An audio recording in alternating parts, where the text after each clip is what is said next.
os desastres naturais, acumulados aos problemas econômicos e sociais, e para completar, uma história marcada por ditaduras e instabilidades. Assim tem sido a vida do sofrido povo haitiano nos últimos 100 anos.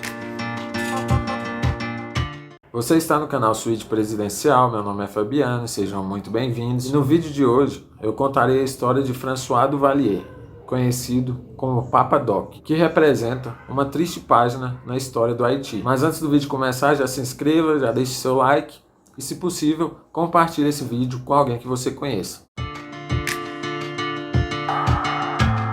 Antes de falar de François Duvalier, é preciso voltar um pouco no tempo, até 1825, quando a França exigiu 150 milhões de francos para reconhecer a independência do país. Esse valor era completamente fora da realidade para o recém-independente Haiti, mas ainda assim, o presidente Jean-Pierre Bayer aceitou tal fardo e passou a buscar empréstimos em diversos bancos de outras nações, a juros extremamente altos. E por conta disso, o desenvolvimento do país, seja em termos sociais e econômicos, se deu de uma maneira muito lenta, e os haitianos só se conseguiram ver aliviados dessa dívida em 1947. Duvalier nasceu em 1907, na capital Porto Príncipe, e era filho de Duval Duvalier, que trabalhava na justiça, como uma espécie de conciliador, e de Ulisse Abraham, uma cozinheira. Porém, ele acabou por passar mais tempo e a ser criado por uma tia. Naquele período, início do século XX, o Haiti passava por uma grande instabilidade política e também econômica, já que a dívida de independência ainda não havia sido paga. Para se ter ideia de quão instável era a ilha caribenha, entre o período de 1907 e 1915, passaram pelo poder nada mais nada menos que 15 governantes, além de uma ocupação norte-americana. Duvalier, nesse meio tempo, ficou bastante impactado com tudo aquilo que acontecia no país e juntou-se a movimentos de nacionalismo negro e de ideais pan-africanos. Nesta época também, juntamente com o autor Jean Price Mar, iniciou um estudo acerca do voodoo haitiano. Em 1934, se formou em medicina pela Universidade do Haiti e passou a trabalhar fazendo atendimentos em todos os hospitais do país. Algum tempo depois, se mudou para os Estados Unidos, onde fez uma especialização em Michigan e logo retornou e participou ativamente de uma campanha contra doenças tropicais em toda a ilha.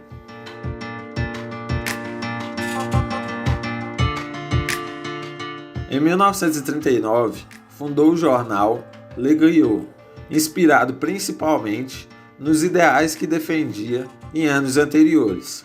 Nesta época também, ele passa a sofrer de diabetes e problemas cardíacos. Com sua popularidade crescendo devido principalmente ao seu jornal e às suas opiniões políticas, Duvalier é então convidado, em 1946, a se tornar diretor-geral do Serviço Nacional de Saúde, pelo então presidente Dumarçais Estimé. Devido aos seus conhecimentos e influência política, ele foi logo promovido a ministro da Saúde e do Trabalho, até 1950, quando mais um golpe de Estado ocorre no Haiti e Paul Magloire toma o poder. A partir dali, ele se desliga da política e volta a praticar medicina. Ainda no interior do país, Duvalier se mostra cada vez mais como uma força política de oposição. Com o poder relativamente bem estabelecido, Magloire passa a perseguir opositores, e Duvalier, sabendo disso, passa a se esconder, mudando de local constantemente. Apesar do poder consolidado, Magloire não sabe lidar muito bem com a economia, aspecto fundamental para a manutenção de qualquer um que governe um país. Enquanto isso, Papa Doc, como já era conhecido Duvalier, se aproximou de uma ala do exército, que também estava insatisfeita com a situação na ilha. Em 56, Magloire cai e são convocadas eleições para o ano seguinte. Uma anistia é concedida a todos aqueles que fugiam do regime anterior. E se aproveitando de tal fato, François Duvalier retorna para Porto Príncipe e se candidata à presidência.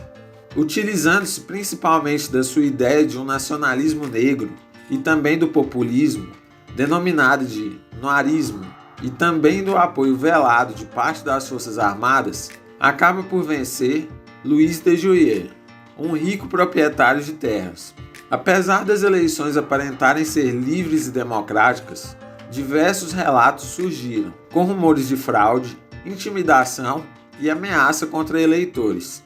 Mesmo com vários indícios de irregularidades, a vitória de Duvalier foi aprovada em um primeiro momento pelos Estados Unidos, principalmente pelo fato de que Papa Doc era um anticomunista, e tendo em conta a proximidade geográfica entre Cuba e o Haiti, os norte-americanos viam ali uma localização estratégica perfeita para agir contra Castro.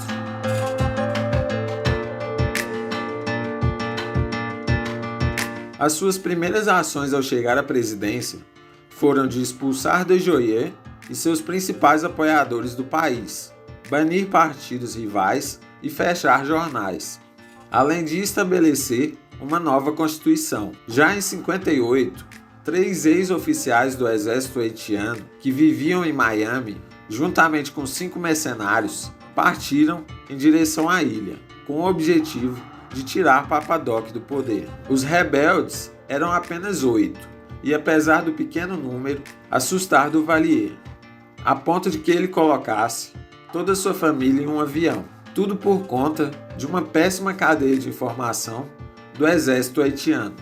Apesar do susto, a tentativa de derrubar o então ditador do poder fracassou. Após o ocorrido, e já com diversas paranoias, ele diminui o tamanho e a influência do exército e cria para si uma espécie de guarda pessoal, chamada Milice de Volontaires de la Sécurité Nationale, que ficou conhecida pela população como Tonton Macoutes, em uma tradução literal, algo como bicho-papão, e que tinha como única missão perseguir e neutralizar todo e qualquer opositor do seu governo, nomeando para chefe desse grupo um homem de sua confiança, chamado Clément Barbeau. Em 1959, François Duvalier sofre um ataque cardíaco, chegando a ficar em coma por várias horas. Nesse meio tempo, quem assume o poder é o chefe dos Tonton Macoutes, Clément Barbeau. Logo ao se recuperar, Duvalier retoma o governo e logo manda prender Barbeau, pois, segundo ele, este estava tentando usurpar seu lugar. Após ter estado em coma, a personalidade de Duvalier mudou e passou a ser mais paranoico e perseguidor. Segundo ele, durante esse tempo que esteve desacordado, ele havia estado em contato com o Barão de Samedi, um personagem do voodoo haitiano. E após isso, o governo de Papa Doc se tornou um dos mais opressores das Américas, sendo ele, inclusive, excomungado pela Igreja Católica.